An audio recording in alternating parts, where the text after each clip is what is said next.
তো তাহলে তুমি বুঝবা তুমি কেমন আছো, ভালো আছো না মন্দ আছো। যখন তুমি দেখবা চোখ খুলে যে আমি তো তার থেকে অনেক ভালো আছি, অনেক ভালো সুস্থ আছি, সুখী আছি। হ্যাঁ, তো যখন তুমি সুখী থাকবা ওই লোকের থেকে অনেক ভালো আছো, তখন তুমি আল্লাহর শুকর যখন করবা, মন খুলে আল্লাহর শুকর করবা। আলহামদুলিল্লাহ, আলহামদুলিল্লাহ।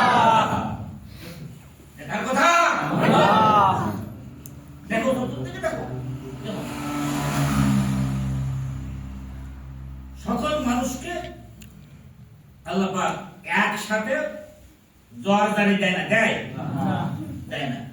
কোন বাসায় যখন জ্বর ঢোকে, কি জ্বর, ভাইরাস, একসাথে দেয় না। আল্লাহ পাকের কৌশল, একজনের দিল আগে, একটু সারার পথে এসে আরেকজন ধরলো, ও সারিয়ে গেছে আরেকজন ধরলো, এই হয় না? একসাথে দেয় না। কারণ যদি একসাথে দেয় তাহলে আল্লাহর গুণগান কে গাবে, আল্লাহর প্রশংসা কে করবে, বাজার ঘাট কে করবে?